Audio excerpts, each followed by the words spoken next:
خواتین و حضرات، بلند اقبال اور خالد سہیل آپ کی خدمت میں ان سرچ آف وزڈم دانائی کی تلاش کا 20واں ایپیسوڈ لے کر حاضر ہوئے. آپ جانتے ہیں کہ ہم دونوں طبیب بھی ہیں، ادیب بھی ہیں اور طالب علم بھی ہیں. ہم دونوں کچھ مطالعہ کرتے ہیں، کچھ کتابیں پڑھتے ہیں، کچھ فلاسفرز کے بارے میں تبادلہ خیال کرتے ہیں، اور پھر وہ جو ہم سیکھتے ہیں وہ ہم آپ تک پہنچانے کی کوشش کرتے ہیں. یہ جو 20 ایپیسوڈ اب تک ہم آپ کی خدمت میں پیش کر چکے ہیں، اس میں پہلے 16 تو اینشنٹ وزڈم کے بارے میں تھے، اور پچھلے 3 جو ہیں یہ مسلم فلاسفرز کی ایک سیریز ہے، جس میں پہلے ہم نے جو رازی اور کندی اور فارابی اور ابو علی سینا اور کیا اس کا نام ہے غزالی اور ابن رشد، ان کو ہم ڈسکس کر چکے ہیں. اب ہم چاہتے ہیں کہ 3 ٹریڈیشنز پہ بات کریں. بلند اقبال صاحب اور میں نے ڈسکس کیا کہ یہ تو 10ویں 11ویں 12ویں صدی کی بات ہے، ان کو ہم چاہتے ہیں کہ 20ویں صدی کے ساتھ جوڑیں، تاکہ آپ کو مسلم فلاسفرز کے جو امپیکٹ ہے، جو مختلف معاشروں پر، مختلف ثقافتوں پر جو اس کا اثر ہوا ہے، تو ہم نے اس کو 3 حصوں میں ڈیوائڈ کیا ہے. آج ہم فنڈامنٹلسٹ ٹریڈیشن کی بات کریں گے، جس میں ابن تیمیہ اور سید قطب کی بات کریں گے. اگلے ایپیسوڈ میں ہم اسپرچول ٹریڈیشن کی بات کریں گے، جس میں خاص طور پہ ہم رومی پر اپنی توجہ مرکوز کریں گے.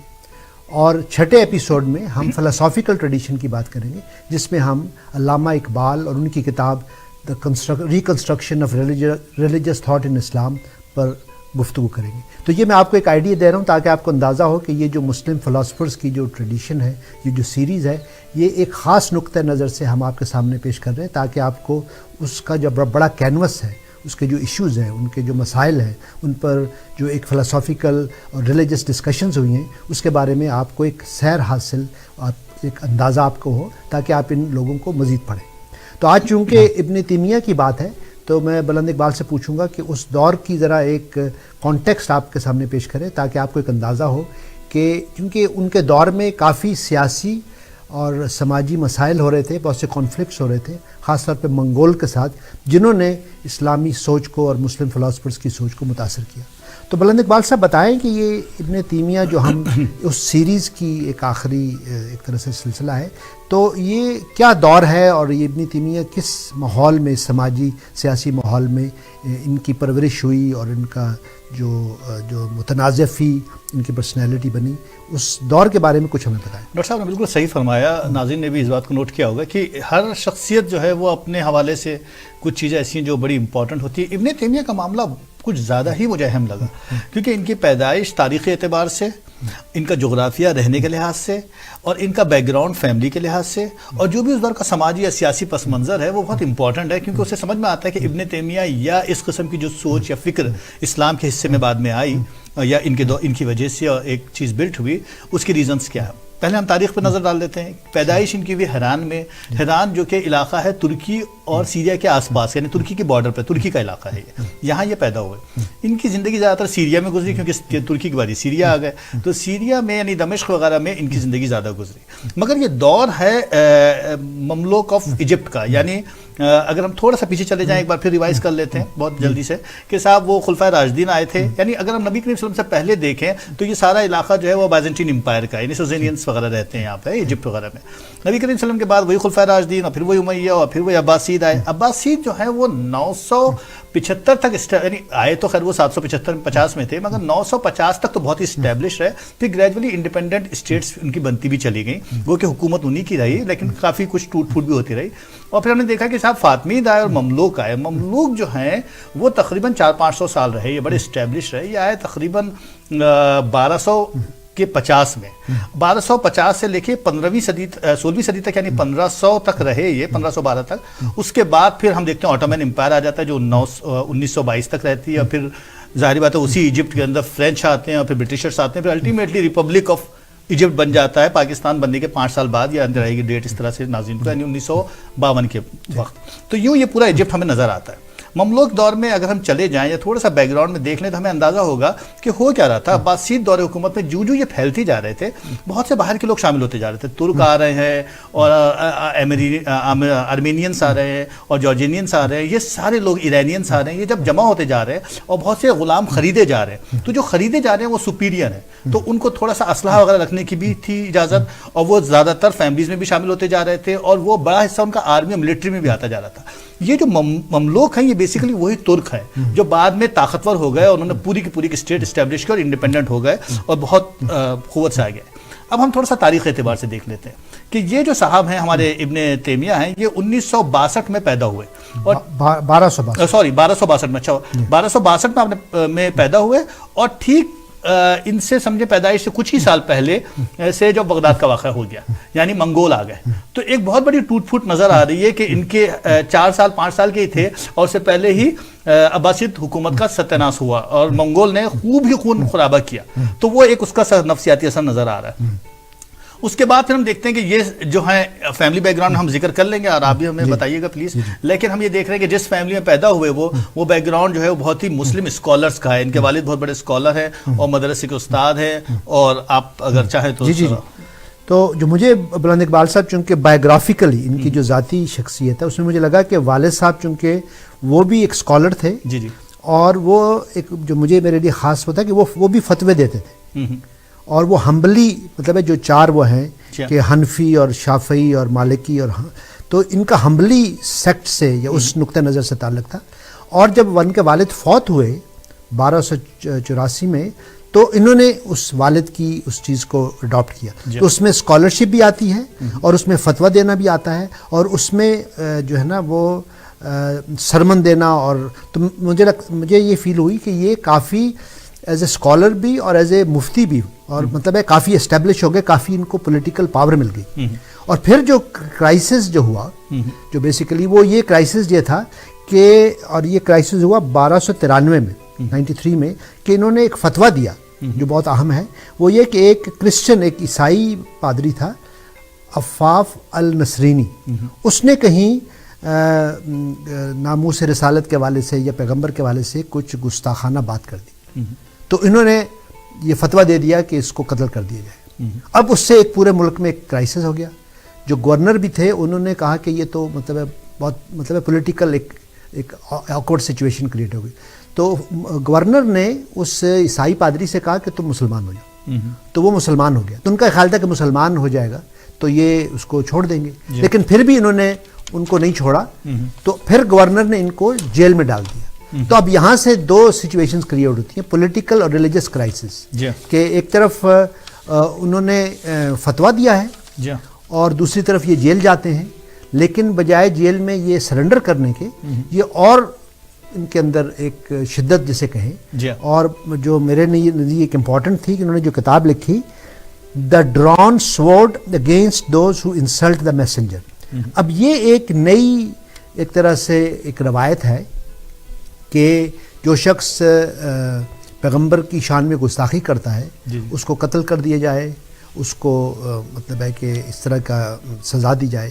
تو یہ مجھے لگتا ہے کہ ایک نئی سچویشن کریٹ ہوئی ہے, اور لیکن یہ باز نہیں آئے. یہ مطلب ان کے اندر ایک ڈٹرمنیشن تھی, اور نفسیاتی طور پہ جب ان پر مطلب پریشر ڈالا گیا تو بجائے یا تو سرنڈر کر دیتے یا ان کے اندر ایک شدت پیدا ہوئی اور یہ اس کو آگے اس سلسلے کو آگے بڑھاتے رہے. تو یہ میرا تصور ہے. آپ کا ان کے بارے میں میں نے دیکھا کہ جب یہ 29 سال کے تھے تو یہ حج پر گئے. اچھا مزیدار بات ہے کہ انہوں نے شادی وغیرہ نہیں کی, یہ بھی ایک امپورٹنٹ بات ہے. بہرحال سائیکالوجیکل حوالے سے اس بارے میں کچھ ہو سکتا ہے یا مذہبی نقطہ نظر کچھ ہوگا ان کے اس بارے میں, مگر شاید زیادہ وقت یہ اپنی اسکالرشپ پہ رہنا چاہتے تھے. جب یہ حج کرنے گئے 29 سال کی عمر میں اور حج کر کے واپس آئے تو یہ انہوں نے اس وقت آ کے کتاب لکھی مناسک الحج کے نام سے, اور اس میں انہوں نے کرٹیسائز کیا جو کچھ بھی انہوں نے وہاں دیکھا اور اس کو بدعت کا نام دیا کہ جو کچھ بھی حج کے دوران دیکھا بدعت ہے. پھر اس کے بعد جیسا آپ نے بتایا یہ واقعہ ہوا. لیکن میں نے ایک اور بات بھی نوٹ کی کہ یہ بہت ہی شدت پسند تھے اور یہ بہت مضبوط آدمی تھے اس سارے بیک گراؤنڈ کی وجہ سے بھی, کہ بعد میں چونکہ وہ ساری سیاسی صورتحال پر ان کی نظر تھی تو ان کا خیال تھا کہ جو منگول جو حملہ ور ہوئے اس دوران، بلکہ 1300 میں منگول نے باضابطہ وہ جو علاقہ تھا پورا کنٹرول کر لیا تھا دمشق کا، اور دمشق کا گورنر وغیرہ سب چلے گئے تھے چھوڑ کے، لیکن یہ ڈٹے رہے۔ اس کے بعد انہوں نے کئی ایک فتوے دیے، جو بہت مشہور فتویٰ تھا وہ علاوید کے خلاف بھی تھا۔ علاوید بیسیکلی شیعہ تھے، تو یہ سمجھتے تھے کہ شیعہ جو ہیں، یہ شیعوں کے بھی سخت خلاف تھے، یہ سمجھتے تھے کہ شیعہ جو ہیں انہوں نے بھی ارمینین کے ساتھ مل کر جو عباسیت خلافت ہے اس کے خلاف جنگ میں حصہ کیا، یعنی ایک طرح سے یہ کنسپائریسی میں شامل رہے، تو انہوں نے ان کے خلاف دیا فتویٰ۔ یہی نہیں بلکہ انہوں نے جو جگہ تھی ایک لیبنین ماؤنٹین، وہاں پر یہ رہتے تھے، تو یہاں سے ان کو سرکار یا باضابطہ ان کے خلاف حصہ جنگ میں لیا۔ اور عزام خان جو کہ چنگیز خان کے بعد یعنی ہلاکو خان کا جو پوتا تھا، جو جس نے حملہ کیا تھا، اس کے خلاف فتویٰ دیا۔ یہ واحد آدمی تھے جو اپنے پورے اس کے ساتھ اس سے باضابطہ ڈائلاگ کیا اور کہا کہ تم نے مسلمانوں کے خلاف قتل عام کیا، تمہارے باپ نے اتنا نہیں کیا چنگیز خان اور ہلاکو خان نے جتنا تم نے کیا، لہٰذا تم پر جہاد فرض ہے۔ تو جہاد کا پورا کانسیپٹ ہمیں یہاں سے نظر آتا ہے کہ ہاں، تو میرے نزدیک یہ دونوں امپورٹنٹ باتیں ہیں، ایک ناموس رسالت کے حوالے سے فتویٰ دینا، اور ایک مسلمانوں کے خلاف کہ آپ جہاد کر سکتے ہیں۔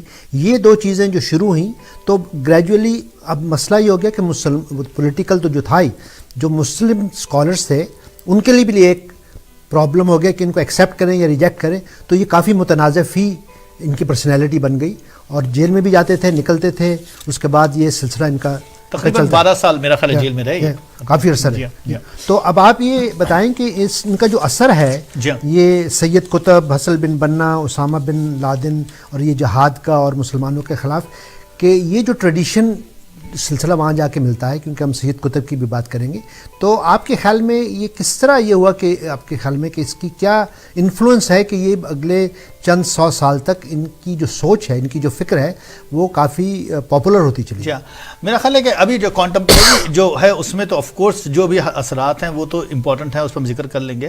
میں ایک اور بات بھی چاہ رہا تھا ڈاکٹر صاحب کہ ان کی جو آئیڈیالوجی کے مین ہیں حصے، ہم وہ تھوڑے بہت کر لیں اپنے ناظرین کے لیے تاکہ ان کو بھی ریمائنڈ ہو جائے کہ بیسیکلی یہ جو ان کا خیال ہے اس حوالے سے، اسلام کے حوالے سے، کیونکہ جب ہم جیسے بھی آپ نے بتایا کہ 4 بڑے ہیں فرقے، یہ تو ہیں اپنے جو سنی اسکول آف تھاٹس ہیں، اس میں یہ ہمبلی ہیں جیسے کہ آپ نے فرمایا، لیکن جو حنفی ہیں وہ زیادہ تر اپنے پاکستان، ہندوستان، بنگلہ دیش میں حنفی زیادہ ہیں۔ یہی وہ حنفی ہیں جو بعد میں دیوبندی اور بریلوی میں ٹوٹ گئے، تو دیوبندی ہیں، بریلوی ہیں، اور بخول کیسے یہ سلفی ہیں۔ تو 3 بڑے فرقے ہمیں اس وقت پاکستان میں نظر آتے ہیں۔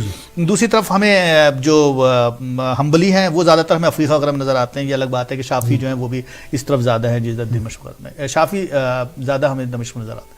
تو کہنے کا مطلب یہ کہ یہ جو کچھ بھی ان کی جو فکر ہے، اس میں یہ نبی کریم صلی اللہ علیہ وسلم after him first generation like خلفائے راشدین میں بھی حضرت عمر، ابو بکر صدیق اور یہ جو صحابہ کرام ہیں ان کو امپورٹنس دیتے ہیں، اور اس کے بعد تیسری جنریشن یعنی جو نبی کریم صلی اللہ علیہ وسلم کی وفات کے بعد پیدا ہوئی یا ان خلفاء کے بعد کی، اس کے بعد پھر قرآن، سنت، حدیث، یہ ٹوٹل ریلیجن ہے جس پر ان کو نظر رکھنی ہے اور اسی کو فالو کرنا چاہتے ہیں۔ اب اس سلسلے میں کچھ پوائنٹس میں چاہتا ہوں ڈاکٹر صاحب کہ ہم دوبارہ اس پہ آتے ہیں، جی، تو میں تھوڑی سی ہم بریک لینا چاہتے ہیں، اس کے بعد ہم پھر دوبارہ آئیں گے۔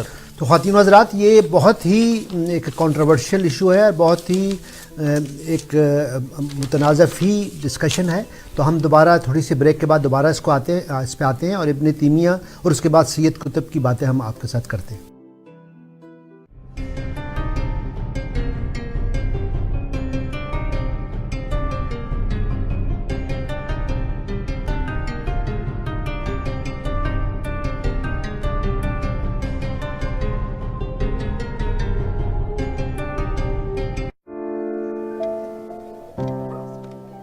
Injuries not only impact you, but also people around you. Life is better than this. Let's get your life back. The injury lawyers at Alam Law will use their years of experience to handle your claim so that you can focus on your recovery. And remember, you don't pay until we win. Alam Law. عروج financial کے زاہد سید لائے آپ کے لیے life insurance plan جو آپ کے خاندان اور بزنس کو دے تحفظ، ایمرجنسی کی صورت میں کیش ودرال اور آپ کو دے ٹیکس فری ریٹائرمنٹ انکم، آپ کے بہتر مستقبل کی ضمانت۔ عروج فائنینشل